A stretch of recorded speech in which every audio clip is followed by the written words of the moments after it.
My husband spent 3 months rehearsing how to leave me, down to the last line of his speech. But while he practiced his goodbye, I was documenting every lie, every account, every woman. By the time he opened his mouth, I'd already taken everything back. He was late. No text, no call, just silence. The table was set for 2. My hands smelled faintly of lemon and rosemary from the bread I'd kneaded that afternoon. A bottle of wine sat unopened beside our plates. I'd even worn that navy silk dress he used to love, the one he bought me the year we took that trip to Lake Como. But the clock kept ticking. I turned the music down and checked my phone again. Nothing. By the time he walked through the door, 47 minutes late, my face was frozen in a smile so practiced I could have sold it. "Happy anniversary," he said, kissing the top of my head like you do a relative you barely know.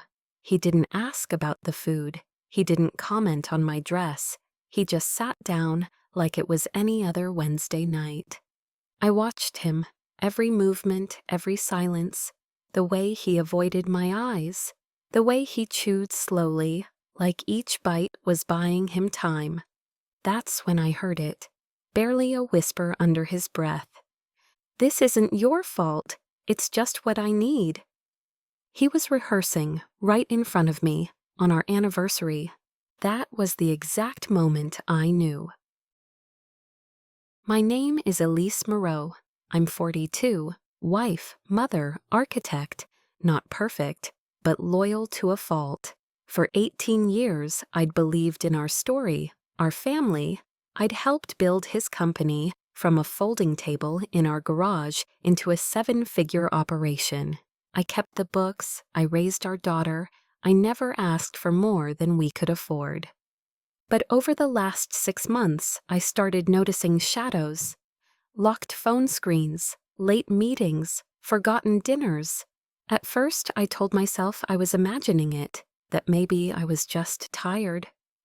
Until one afternoon, I opened his laptop. There were email drafts he never sent, letters addressed to me, full of apologies and vague regrets. There was a folder labeled Exit Strategy.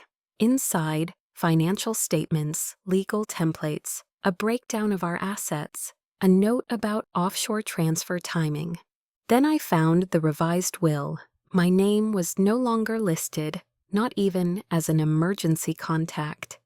And suddenly everything made sense. The distance, the mood swings, the silence. He wasn't falling out of love. He was planning his escape. And he wasn't just leaving me. He was planning to take everything. That night, I said nothing. I served the tiramisu I'd made from scratch. I laughed at one of his forced jokes. I toasted with water. But inside, something shifted. There was no more sadness, no confusion, only stillness. That night, while he slept on his side of the bed, I stayed awake on mine, eyes wide open. I opened my laptop and sent 3 emails, one to Camille, my lawyer, one to Mr. Raines, our financial advisor, and one to myself, a subject line that read, "No more." I listed every secret I knew, every file I'd copied, every account I'd flagged. He thought I'd be the last to know. He thought I'd beg him to stay. But while he practiced his goodbye, I practiced something else entirely, my divorce. He thought I'd fall apart, but I'd already begun collecting every piece of myself he tried to erase. Looking back, the signs had been there for over a year, but when you're married to someone for nearly 2 decades, you stop questioning the quiet. You just learn to live inside it. It started with the late meetings. At first, they were occasional, then they became constant. "Investors need me," he said. "The team can't close without my input." I believed him. I always believed him. Then came the locked phone. the hushed phone calls in the garage, the weekend strategy retreats at luxury hotels that never sent confirmation emails to our shared inbox. But the shift I couldn't ignore came one Sunday morning. Our daughter, Lila, had just come downstairs with her art project, a family portrait she'd drawn for school. She handed it to him, grinning. He looked at it for 2 seconds before saying, "That's nice, sweetheart," and placing it face down on the table. She was 7. She still draws hearts in people's eyes. That moment didn't break me, but it left a fracture. The next day, while he was at one of those urgent meetings, I went looking. I didn't go through his messages at first. I went through the house, places he thought I'd never check. A false bottom drawer in his office desk, the glove compartment of his car, the attic storage box labeled old cables. In each I found pieces. Receipts for expensive dinners for 2. A key to an apartment I'd never seen. A printed itinerary for a trip to the Maldives, booked under 2 different names. He was planning a new life, and I wasn't in it. But it wasn't just infidelity. No, this was something colder, strategic, deliberate. He'd been slowly draining our joint accounts into a shell company, one I thought we had shut down 3 years ago. He'd rerouted our retirement fund into that same business name, claiming tax benefits. He even created fake payroll stubs to show income losses that didn't exist. And all of it in my name. He was going to leave, claim I mismanaged the money, and vanish with every dime. That was the moment I stopped feeling afraid. Because fear would have made me confront him. Fear would have forced a conversation, but what I felt was precision. I became methodical. I started documenting, recording, quietly copying financial statements, setting traps, saving every time-stamped message, building a timeline. One night, while he snored beside me, I took his thumb and unlocked his phone. I sent the entire thread with her to my private email, then deleted the sent folder. Her name was Clara. He called her C. She called him Wolf. Wolf. It made me laugh, a sharp, hollow sound that startled even me. During the day, I played the doting wife. I packed his overnight bag when he left town. I smiled at his assistant. I dropped him off at the airport, knowing full well he wasn't flying anywhere near New York. And at night, I prepared. I hired a forensic accountant. I contacted our prenup attorney, the same one he thought I'd never remember from 2007. I found the apartment he'd leased in Clara's name, and I found something else too, a voicemail from his mother. "I know you think this is for the best," she said, her voice tight. "But leaving Elise like this, planning to destroy her, it's not you, David. I raised you better." Even she knew, everyone did. Everyone. But me. Or so he thought. He spent months plotting how to ruin me quietly. I spent weeks learning how to take everything back, calmly. Once you know someone is lying to you, every word they say becomes evidence. And I listened to David like I was gathering it for court. He didn't know I'd already found the lease agreement for his secret apartment, or that I knew his business trips were just long weekends with Clara. He had no idea I'd frozen the joint business account 2 days before his scheduled big withdrawal. Instead, he kept practicing. Every night, when he thought I was asleep, I'd hear him whispering in the bathroom mirror, "You've been everything to me. I've lost myself in this marriage. I don't want to hurt you, but I have to be honest." Each variation more pathetic than the last. And every time he spoke, I'd lie there silently, counting his rehearsals like they were countdowns to a performance, he didn't realize I'd already written an ending for. One afternoon, I caught him sitting in the garage, engine off, windows down, head tilted against the seat. His mouth was moving like he was reciting a speech. I stood in the kitchen, watching him through the window, and I felt nothing. No pain, no jealousy, just confirmation. He wanted to be the one who left, the noble deserter, the misunderstood man who tried. But he didn't want a divorce. He wanted escape, with the house, the money, and the sympathy. So I smiled harder. I leaned in closer. I played the woman he assumed was too naive to act. He made it easy. He started making small mistakes, like texting Clara while standing behind me at the kitchen counter, or leaving his fake consulting invoices on the printer tray, forgetting I was still the secretary in his QuickBooks file. He thought I didn't know because I didn't react. But I was always watching. I remember one night he came home drunk, really drunk. He sat on the edge of the bed, head in his hands, breathing heavy. "Elise," he said, barely above a whisper. "Sometimes I wonder if you even see me anymore." I blinked once, that was all, just once. I wanted to scream, but I didn't. Instead, I reached for his hand, squeezed it, and said, "You've seemed distant, David. I thought maybe you just needed space." He looked at me like I'd handed him a free pass. Yeah, that's it, just space." Then he kissed my forehead and passed out cold. The next morning, he transferred $50,000 to that same shell company, the one I'd already locked out with a single document filed through our lawyer. He didn't know I had already replaced the registered agent, had the access codes redirected to my private account, and secured a forensic report with every transaction traced. He thought he was winning, but I was setting the table for his collapse. The most delicious part? The ring. 2 weeks before our anniversary, I told him I wanted to start wearing the engagement ring he gave me again. "You know," I smiled, "for tradition." He looked uneasy, probably because Clara had one now too. But he said yes. I had the ring resized, not because it didn't fit, but because I wanted to slip it on at dinner that night as a reminder. He gave me a symbol.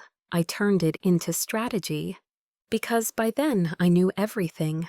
I knew his company had been quietly investigated for tax fraud 3 years ago, and that he settled with a non-disclosure clause that prevented me from seeing the agreement. Until I did, I knew Clara wasn't just a mistress. She was a junior consultant he'd lured from a rival firm, promising a business merger and an engagement that came with equity. And I knew he was planning to file for divorce on July 15th.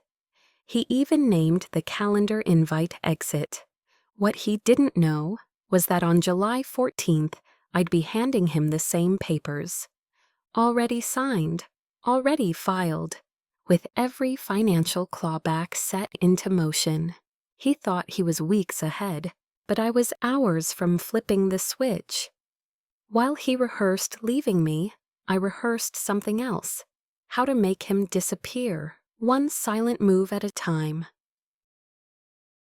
I wasn't looking for revenge. I was building an exit plan so seamless, so elegant, that he'd never see it coming, until everything he'd stolen was already mine again.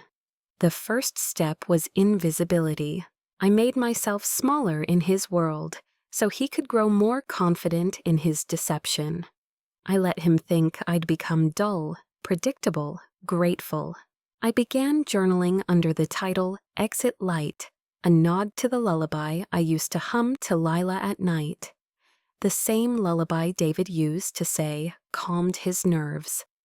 My notes were meticulous: dates, bank activity, new credit pulls, duplicate transactions. timestamps of when Clara's car entered the parking garage, 1,000 digital fingerprints he never wiped clean. I even had a folder titled His Final Curtain.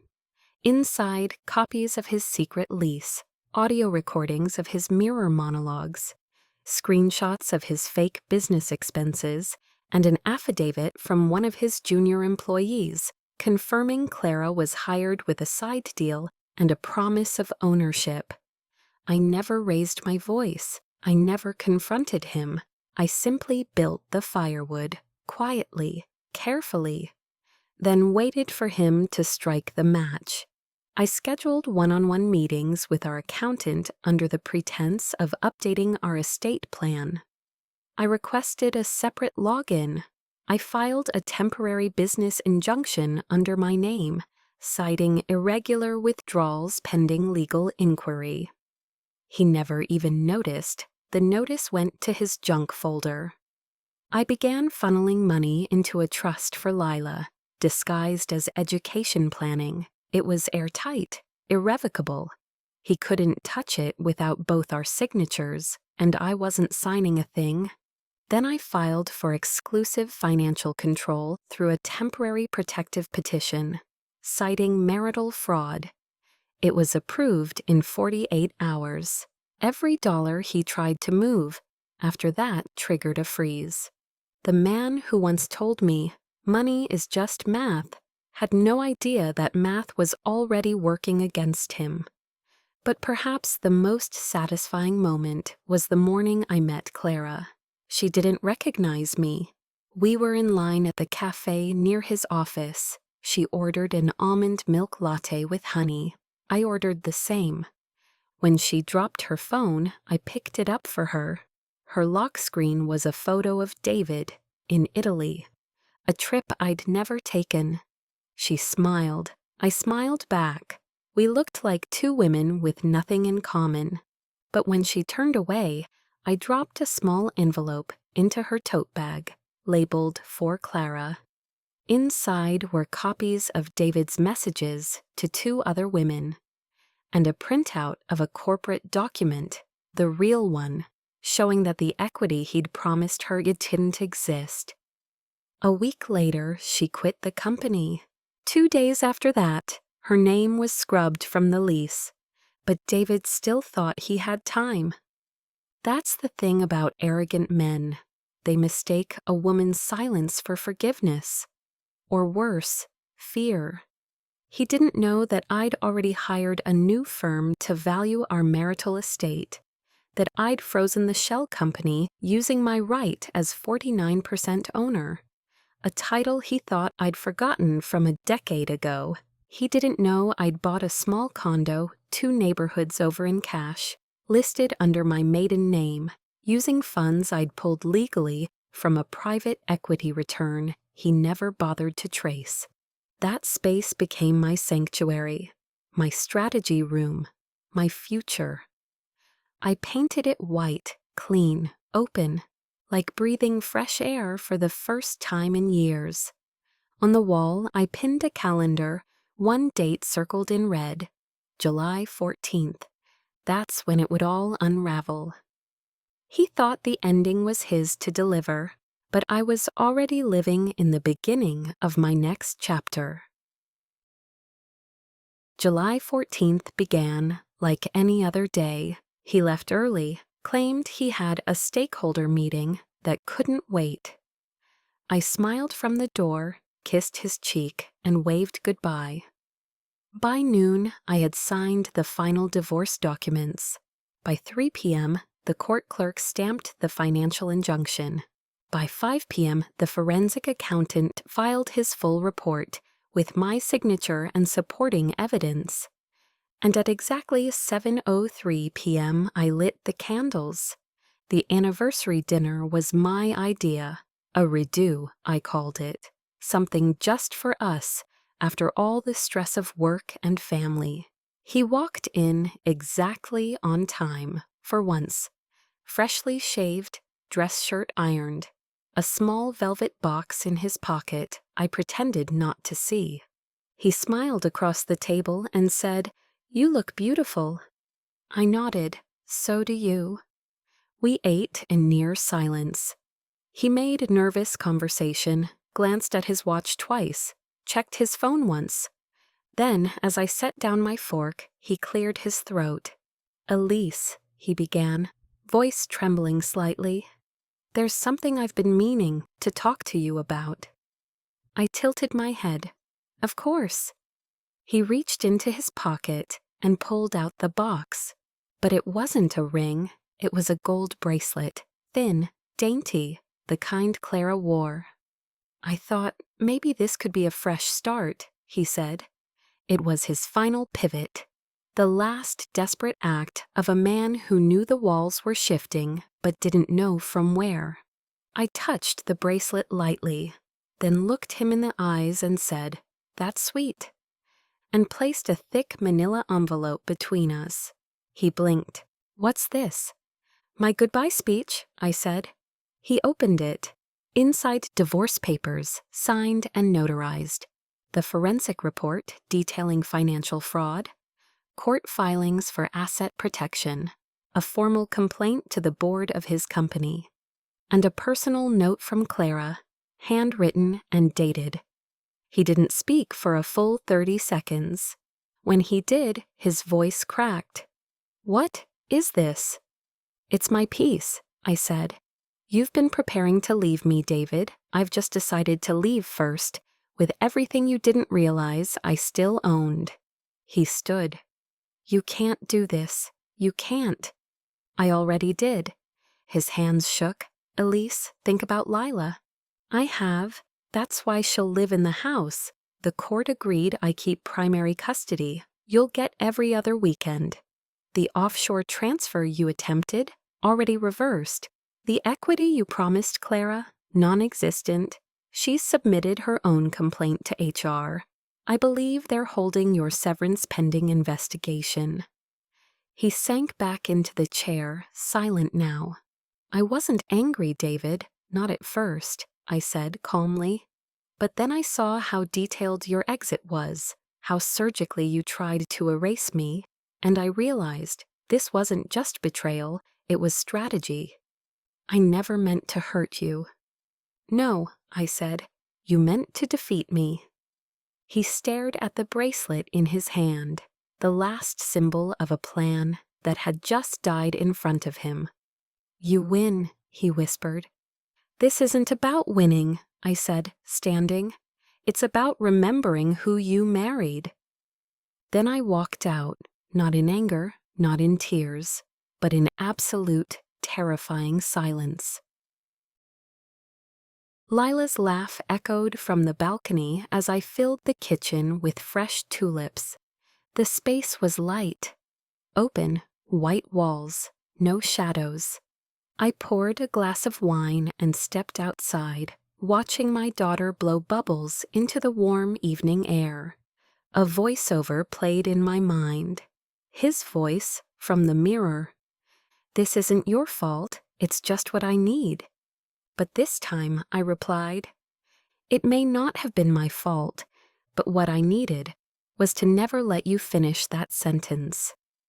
While he rehearsed how to leave me, I rehearsed how to become untouchable. I never imagined peace could feel so quiet. Not triumphant, not loud, just still. My mornings became slow, deliberate. I started waking up before Lila just to sit in the quiet and drink coffee by the window. No more whispered rehearsals from the bathroom. No more calendar invites labeled exit. Just me, breathing, living. The condo became my sanctuary, a space filled with light and clean lines. No clutter, no ghosts. I designed it myself. Minimal but warm, every corner intentional. There's a photo of Lila and me on the hallway table, both of us in white linen, smiling with our eyes. That was taken on the first day of our new life, the day we moved in.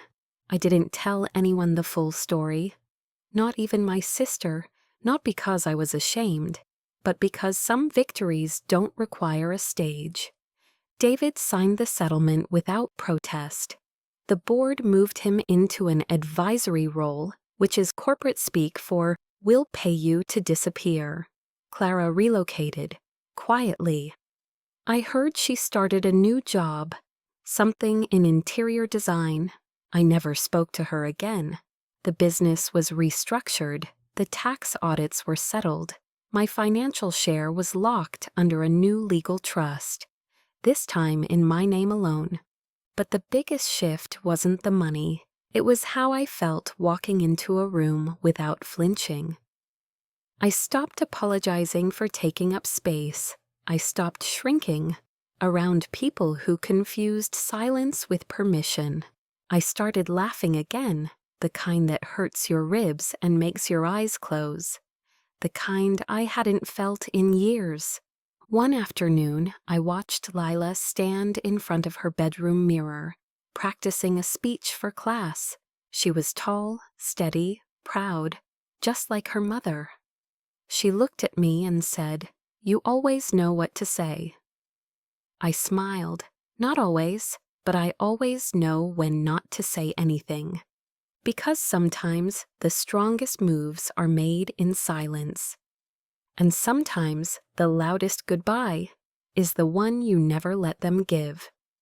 He rehearsed how to leave me. I rehearsed how to rebuild. And in the end, only one of us stayed standing. If you've ever been underestimated, erased, or quietly replaced, know this: silence doesn't mean surrender. It can mean strategy. If this story hit close to home, subscribe, because sometimes the best revenge is rebuilding without permission.